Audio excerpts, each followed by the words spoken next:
Gracias a Francisco, Juan y a Carlos Biurrun por invitarme hasta aquí y gracias a ustedes por oírme.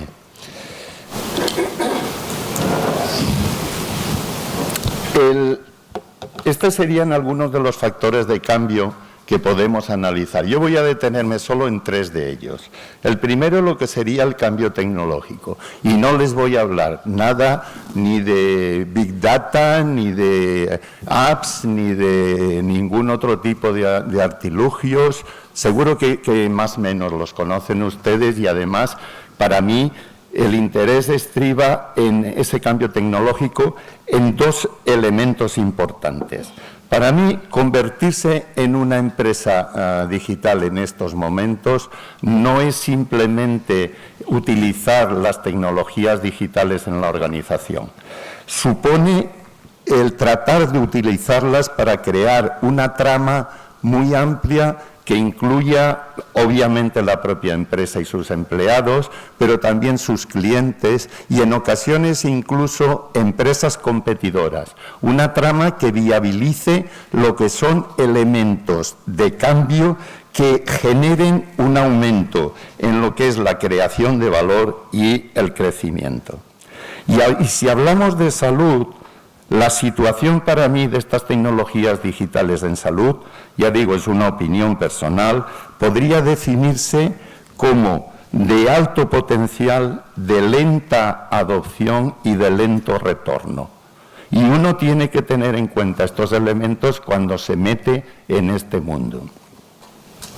El segundo aspecto sería el envejecimiento poblacional y todo su cortejo de enfermedades crónicas, de cuidados más que servicios asistenciales, etc. Lo importante es que para 2050 se estima que el 22% de la población global tendrá más de 60 años. Y esto genera unos elementos de posibles cambios tremendamente interesantes. No solo en lo que son los servicios y productos que se van a necesitar, sino sobre todo en cómo nos vamos a relacionar con ellos.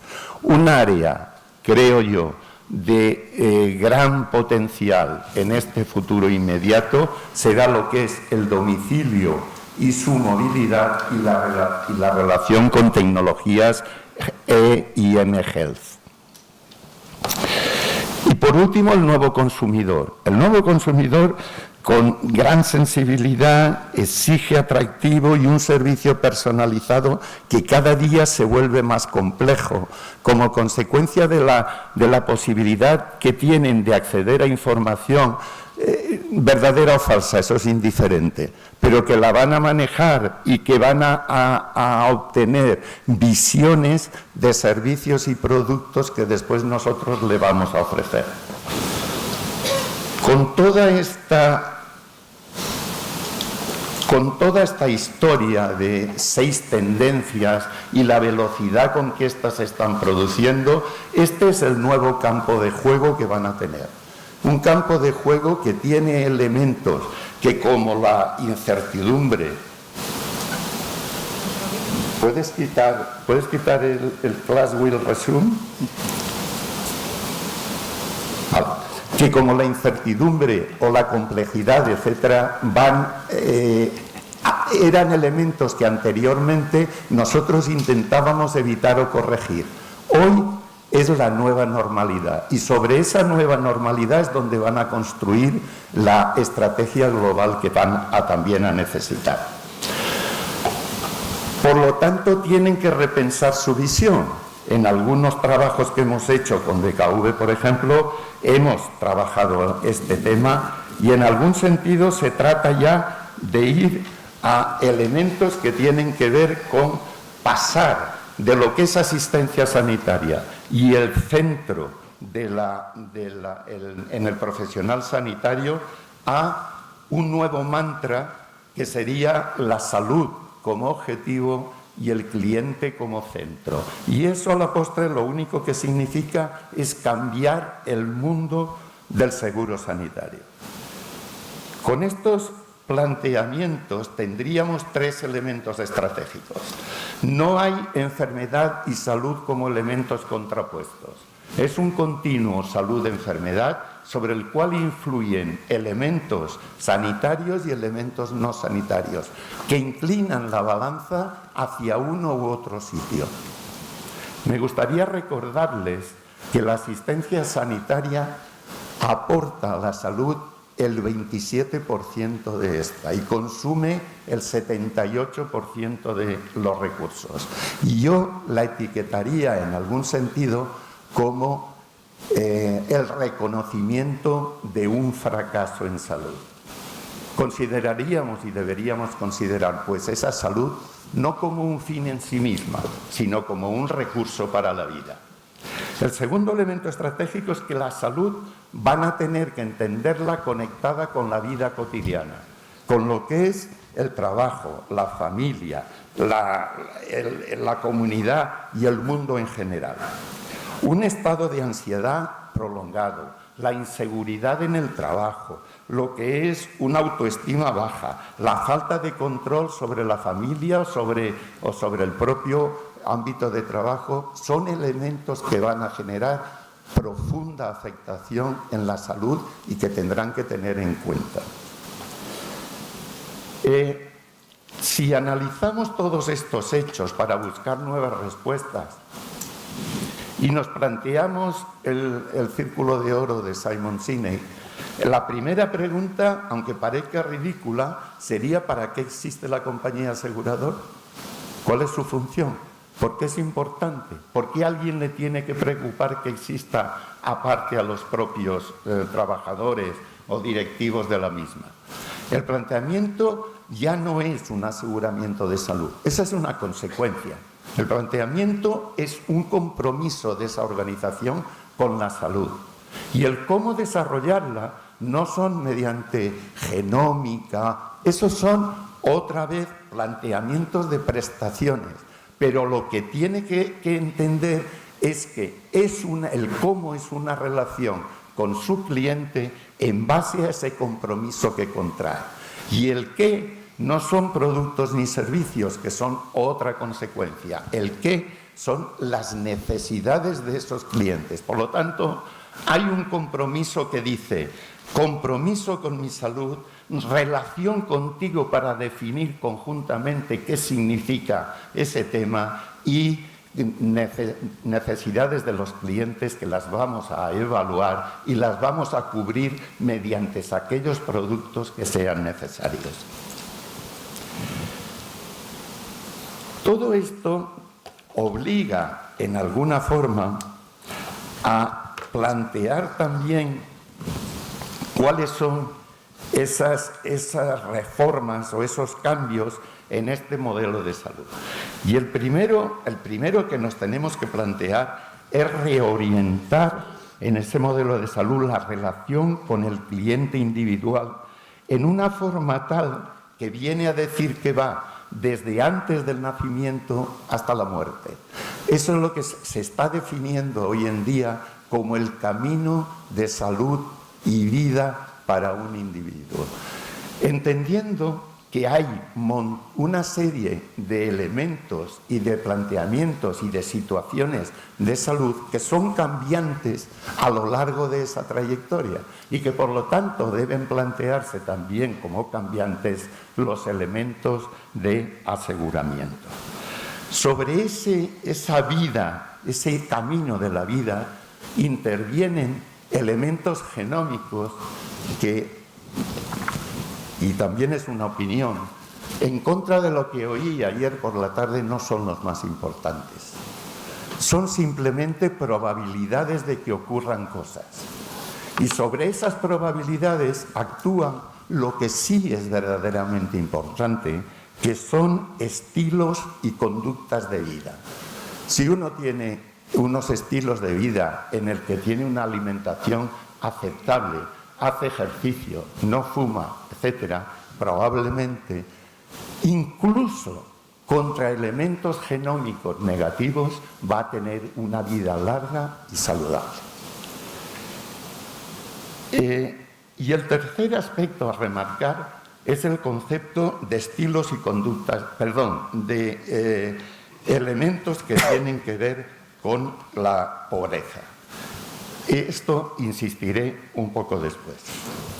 El segundo aspecto estratégico es que este individuo vive en entornos sociales complejos. Vive en una ciudad, en un domicilio, trabaja en empresas determinadas, tiene elementos conductuales no solo de ejercicio, sino de turismo, de vida, de estética, de lujo, etcétera. Y sobre todo el gran campo de las interacciones sociales. No importa, en cierto sentido, y por muy importantes que puedan ser, como decía antes, las susceptibilidades genéticas, lo que de verdad va a dar cuál es la salud de un individuo son estos entornos. Por una razón muy simple, porque estos entornos son los que cambian con más rapidez, mientras que los elementos genéticos son muy lentos en su desarrollo. No tenemos tiempo, pero sería interesante en algún momento hablar de epigenética. La evidencia demuestra que todo lo que tiene que ver con el trabajo, con el estrés en ese puesto de trabajo, tiene una importancia extraordinaria en cómo son muertes prematuras, absentismos laborales, etc. Esta mañana decía Josep Santa Creu, decía que él elegiría antes un buen jefe que un buen médico. Yo soy médico, como ha dicho antes Paco, y estoy totalmente de acuerdo con él. Una empresa tóxica es terrible para la salud de su gente.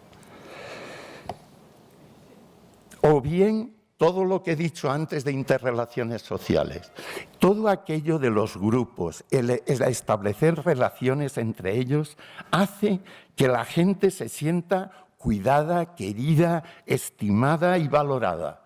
Y todo ello no somos conscientes muchas veces de la importancia que tiene para la salud.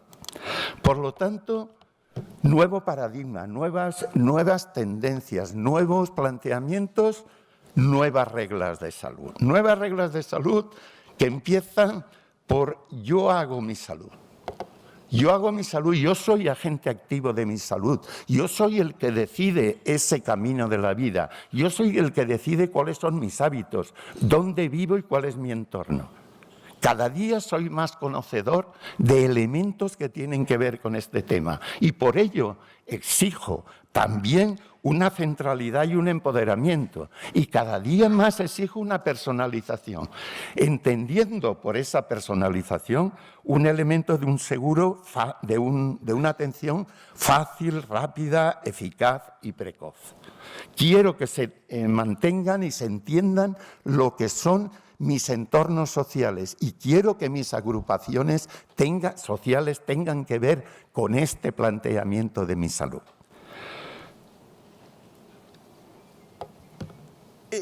El segundo tema sería la crisis de la bata blanca. Elementos que tienen que ver con nuevas tecnologías, nuevos planteamientos, nuevas profesiones, etcétera, hacen que haya que reordenar todo este planteamiento.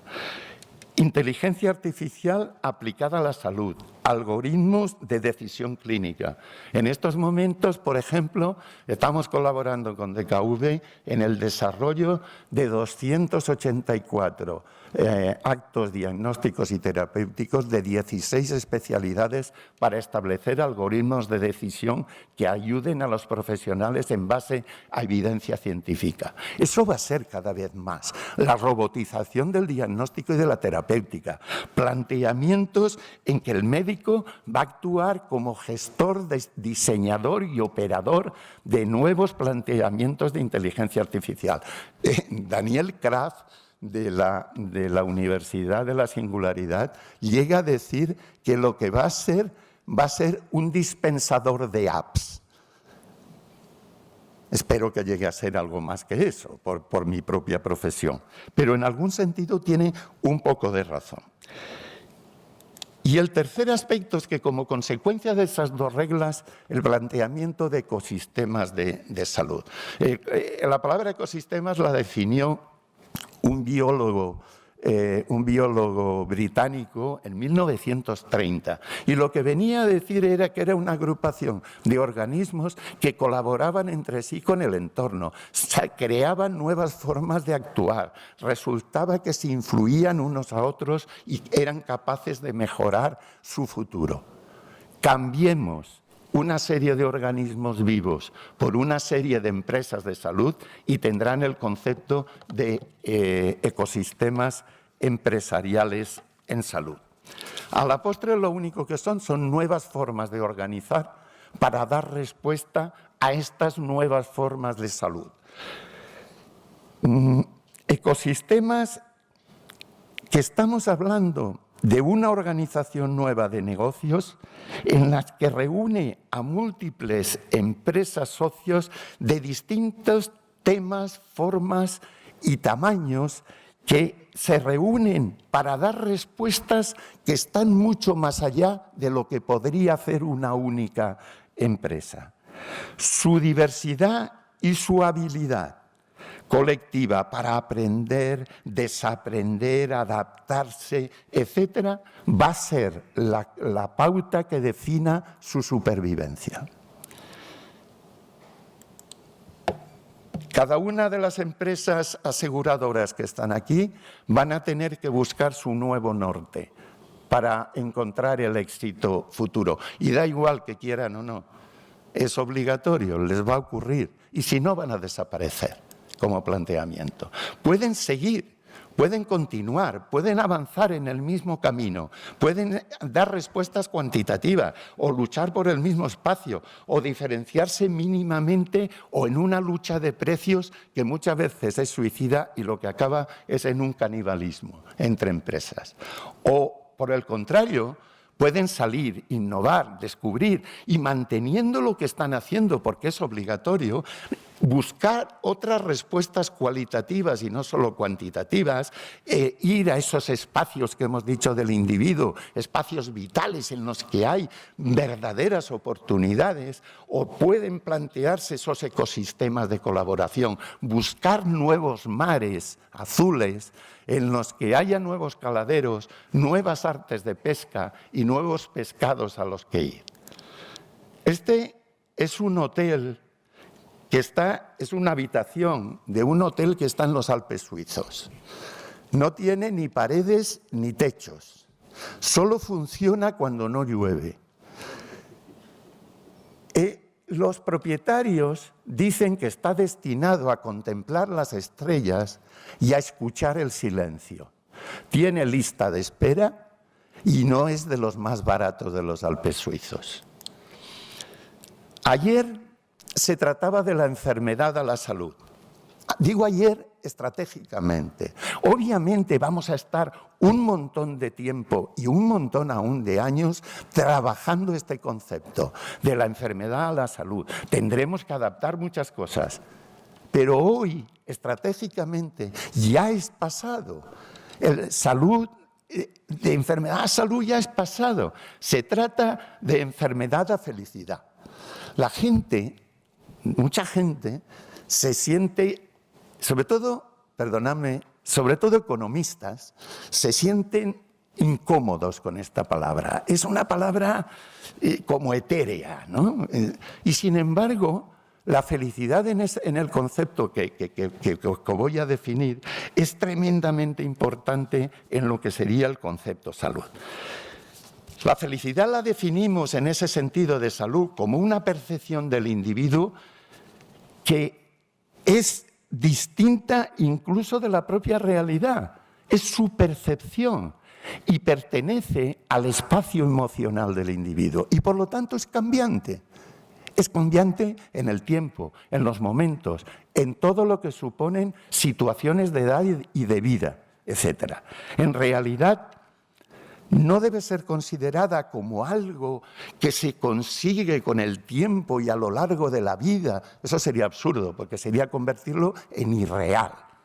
Nosotros deberíamos entender ese concepto de felicidad como una herramienta para mejorar la salud muy personal, distinta en distintas situaciones de la vida, que es y deja de ser con cada situación y que para cada persona y momento. Coca-Cola ha montado ya el primer Congreso de la Felicidad. El BNI en Málaga entra en un logo que se llama Happy Business. Se están nombrando directores de la felicidad en los órganos directivos. Hay planteamientos,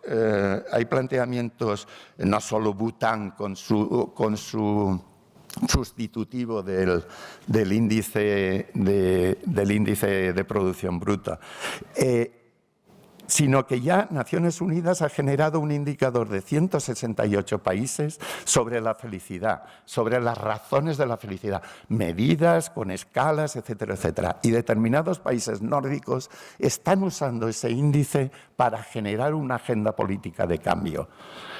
El CEO de Zappos decía algo que a mí me llamó la atención. Decía, preocuparse por las personas y su felicidad es un elemento tremendamente rentable.